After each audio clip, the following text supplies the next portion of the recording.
Lord. దేవుని వాక్యం మనం చూసుకుందాం. ఇక్కడ హెబ్రీ రాసిన పత్రిక 4వ అధ్యాయం 16వ వచనం.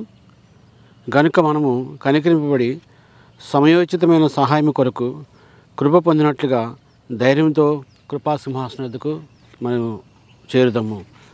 ఇక్కడ ఈ భక్తుడు రాస్తున్న ప్రాముఖ్యమైన మాట ఏంటంటే, మనందరం కూడా దేవుని యొక్క కృపా సింహాసనం వద్దకు మనం చేరడానికి, మనం దేవుని కృప పొందినట్లుగా మన జీవితంలో మనము ముందుకెళ్ళాలని ఈ యొక్క భక్తుడు చెప్తున్నాడు.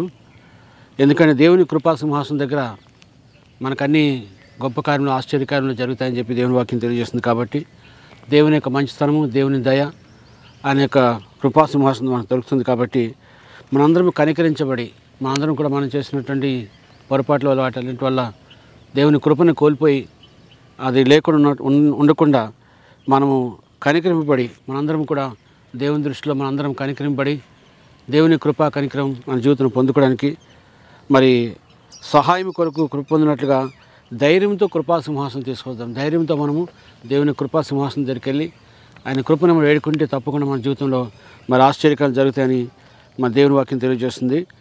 మరి ఈ కృపా సింహాసనం ఆయన రాజులకు రాజు, ప్రభువులు ప్రభు అన్నాడు. కాబట్టి ఆయన అన్నింటినీ జరిగించగలడు, అన్నింటినీ అని కొనసాగించగలడని దేవుని వాక్యం తెలియజేస్తుంది. కాబట్టి మనందరము కలిసి మనము దేవుని యొక్క కృపలో ఆయన్ని సమీపించడం ద్వారా, ఆయన దగ్గరికి వెళ్ళి, ఆయన కృప దగ్గరికి వెళ్ళి మనం కనుక మనం కనిగింపడి సమయోచితమైన సహాయం కొరకు కృప పొందినట్లుగా మనము ధైర్యంతో కృపా సింహాసనం వద్దకు చేరుదామంటాం. మనందరం కలిసి దేవుని సన్నిధికి వెళ్ళి మనం కనికరింపబడి దేవుని కృపను పొందుకొని దేవుని కార్యాలను, ఉద్దేశాలని మన జీవితంలో పొందుకోవడానికి మనము ముందుకెళ్ళాలని చెప్పి దేవుని వాక్యము తెలియజేస్తుంది. మన లైఫ్లో మనం చూసినట్టయితే తప్పకుండా దేవుని యొక్క కనికరము మన జీవితంలో తీర్పుని పోగొడుతుంది పూర్తిగా. అదేవిధంగా కృప అనేది మన జీవితంలో సరైన వాటిని జరిగించడానికి ఎప్పుడు కూడా మనకి సహాయపడుతుంది. కాబట్టి అందుకే అంటున్నాడు ఈయన, మనందరం కలిసి దేవుని సన్నిధికి వెళ్దాం, ధైర్యంగా వెళ్దాము. ఆయన మంచితనమును, ఆయన దయని మనం పొందుకోవడానికి మన దేవుని సన్నిధికి వెళ్దాం. ఎందుకంటే దేవుడు ఒక్కడే మనకు కృపనివ్వగలుగుతాడు, దేవుడు ఒక్కడే మనకు సహాయం చేయగలుగుతాడు, దేవుడు ఒక్కడే మన పరిస్థితిని మార్చగలుగుతాడు. కాబట్టి మనందరం కలిసి దేవుని యొక్క దగ్గరికి వెళ్దామని చెప్పి ఆయన చెప్తున్నాడు. అందుకని మనము కనికరింపబడి సమయోచితమైన సహాయం కొరకు కృప పొందినట్లుగా ధైర్యంతో కృపా సింహాసనం వద్దకు వెళ్దాం. ధైర్యంతో వెళ్ళి దేవుడిని అడుగుదాం. దేవా, నా పరిస్థితి ఉంది, నా పరిస్థితిని మార్చమని చెప్పి దేవుడు తప్పకుండా మనకు సహాయం చేస్తారని దేవుని వాక్యం తెలియజేస్తుంది. అదేవిధంగా మనము కీర్తనల గ్రంథం 30వ అధ్యాయం 10వ వచనం చూస్తే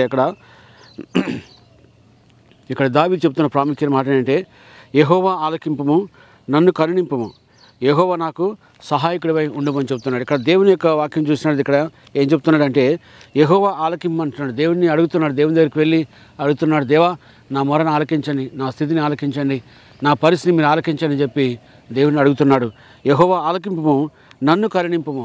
అంత మాత్రం కాదు, మీరు ఆలకించడం మాత్రమే కాదు కానీ నన్ను కరుణించమని అడుగుతున్నాడు. మనం అందుకే నేను అడుగుతున్నాడు, యెహోవా ఆలకింపు, నన్ను కరుణింపుము, యెహోవా నాకు సహాయకుడును. 3 ప్రాముఖ్యమైన విషయాలు రాస్తున్నాడు. మొదటిగా దేవుని దగ్గర మొరపెడుతున్నారు, ఆయన ఆలకించమని దేవుని అడుగుతున్నాడు.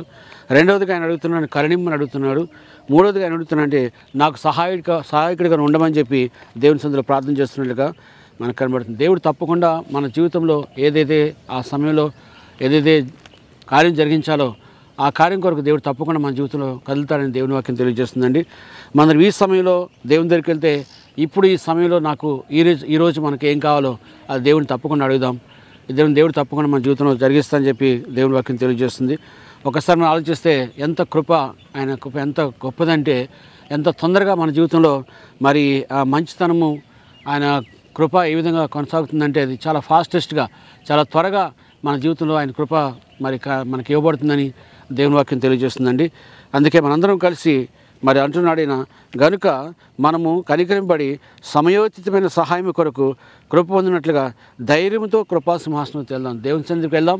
మన పరిస్థితులని, మన యొక్క బలహీనతలని దేవుని దగ్గర తొలగించుకొని, దేవుని సన్నిధిలో ప్రార్థించుకొని, దేవా నా కృప దయచేయండి అని, మీ సన్నిధి కాదు నా మీ జీవితంలో ప్రకాశింపచేయమని ప్రార్థన చేస్తే తప్పకుండా దేవుడు మన జీవితంలో కృప దయచేస్తారని దేవుని వాక్యం తెలియజేస్తుంది. కాబట్టి మనకొక కృపా సింహాసనం ఉంది, మనకొక కరికరం ఉంది, మనకొక మంచితనం ఉంది, దయ ఉంది దేవుని దగ్గర. కాబట్టి వెళ్తే తప్పకుండా మనం దేవుని యొక్క మంచితనము, దేవుని దయని మన జీవితంలో పొందుకోవడానికి అవకాశం ఉందండి. అందుకే మనందరం కలిసి మరి దేవుని సన్నిధికి వెళ్దాం. దేవుడు తప్పకుండా మనకి కనికరింబడి సమయోచితమైన సహాయం కొరకు కృప పొందినట్లుగా ధైర్యంతో కృపా సింహాసనం తీసుకొస్తే దేవుడు తప్పకుండా మన జీవితంలో తన కృపను మన జీవితంలో మరి కలుగజేస్తానని దేవుని యొక్క సింహాసనం మనకి తెలియజేస్తున్నాడు. కాబట్టి ఆయన కృపా సింహాసనం వెళ్దాము, దేవుని కృపను మన జీవితంలో పొందుకుందాం. ప్రార్థన చేసుకుందాం. మహోన్నతుడ మీకే స్తోత్రం చెల్లిస్తున్నాం తండ్రి. దేవ మరొకసారి ప్రభా దినమంతా మాతో ఉండడానికి మీరు కృప దయచేసినందుకే మీ స్తోత్రం చెల్లిస్తున్నాం ప్రభా. తండ్రి మా జీవితంలో మరి మీ యొక్క కృపా సింహాసనకి మేము వస్తుండగా ప్రభా, మాకు ఏదైతే మంచితనం కావాలో, ఏదైతే మా కృప కావాలో, ఏదైతే కార్యం జరిగించబడాలో ప్రభా, అవన్నీ జరిగించి మీ యొక్క ప్రభా నామానికే మహిమ చెల్లినగా కానీ మేము ప్రార్థిస్తూ సమస్తంలో మీ నామానికే మహిమ చెల్లిస్తూ ఘనత ప్రభావం మీకు ఆరోపిస్తూ యేసుక్రీస్తు అతి పరిశుద్ధ నామములో అడిగి వేడుకొనిచున్నాము తండ్రి. ఆమేన్. God bless you all.